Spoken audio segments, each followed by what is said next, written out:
Haryana staff selection commission की group C और D की जितनी भी भर्तियां होती हैं उन भर्तियों में 5 नंबर सोशो इकोनॉमिक के दिए जाते हैं। ये तो आप सबको ज्ञात ही है यदि आप हरियाणा के ग्रुप सी डी एग्जाम की तैयारी करते हैं। और इन 5 नंबरों को लेकर के कोर्ट में मामला लंबित था, आपको इस बात की जानकारी भी होगी। और कोर्ट में जो मामला था वो रिजर्व रखा गया था। अंतिम जो बहस हुई थी, आपको ध्यान होगा 21 तारीख को, पीछे 21 मार्च को जो अंतिम बहस हुई थी उसमें फैसला रिजर्व रख लिया गया था और जज साहब के द्वारा कहा गया था कि आपकी तरफ से हमने सारी बातों को सुन लिया है और अब हम कुछ दिनों के बाद इस फैसले को सुनाएंगे। रिजर्व आपको देखने को मिल रहा था, लेकिन कल शाम से हुआ यूं कि उस रिजर्व में आपको तारीख शो होने लगी और वो तारीख यदि हम देख पा रहे हैं वो क्या शो होने लगी थी तो आप यहां पर देख पा रहे हैं 9 अप्रैल 2024। इस रिजर्व केस में देखिएगा, वही रिजर्व केस है 5 नंबर सोशो इकोनॉमिक के को लेकर के, और 9 अप्रैल यानी कल शाम से ही आज की तारीख दिखाने लगा। इसका मतलब क्या है? इसका मतलब यह था कि आज 9 अप्रैल को यह फैसला सुनाया जाना था।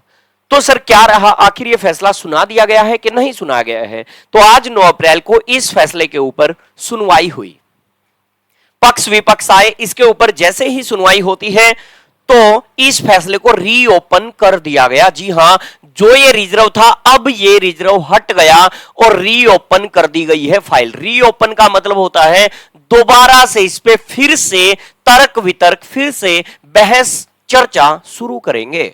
और देख पा रहे हैं आज जो सुनवाई वापस से अब स्टेटस इसी केस का, केस वही सेम है, आप यहां देख पा रहे हैं। अब रिजर्व की बजाय स्टेटस पेंडिंग दिखाने लगा है और अब नेक्स्ट डेट आज सुनवाई में 23 अप्रैल 2024 दे दी गई। आखिर हो क्या रहा है? ये सब देश में क्या चल रहा है? ये हमारे प्रदेश में क्या चल रहा है? ये युवाओं को इतनी प्रताड़ना क्यों झेलनी पड़ रही है? ये बात मैं लगातार युवाओं की आवाज पहले दिन से उठाता आ रहा हूं और बार बार कहता रहा हूं। कुछ ने कहा रिजर्व फैसला अब तो 10 दिन में आ जाएगा, अब तो 5 दिन में आ जाएगा। मैंने उस दिन भी कहा था फैसला जज साहब के हाथ में है और सरकार भी इसमें इन्वॉल्व, मैंने कहा था। और मैंने कहा था भूल जाओ लोकसभा से पहले फैसला, वो सिचुएशन आपको देखने को मिल रही है। मैंने एक वीडियो भी डाली थी कि कोई कंडीशन नहीं होती कि 1 महीने में फैसला आना होता है, रिजर्व है तो देख लो, रिजर्व को रीओपन कर दिया है। अब रिजर्व शब्द हट गया, दोबारा से इस पे फिर बहस होना शुरू हो जाएंगी जैसे पहले से होती आ रही है। और उनकी बहस के चक्कर में युवाओं को परेशान करके रखा है। लोकसभा से पहले कुछ नहीं होना है, जीरो भर्ती देख पा रहे हैं आप, आपके सामने हाल देख लीजिए क्या कर दिया है। सीधी 23 अप्रैल तारीख दे दी है। क्या सोचते हैं 23 अप्रैल को अच्छे से बहस कर लेंगे? क्या 23 को फैसला आएगा? बिल्कुल नहीं आएगा। भूल जाएं कि 23 को फैसला आएगा, बिल्कुल भी नहीं आएगा। सीधे तौर पे मैं कहूं तो रियलिटी की बात है ये।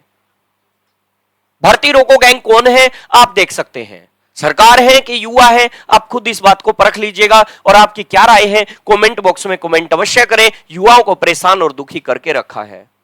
Okay, take care, bye bye, thank you.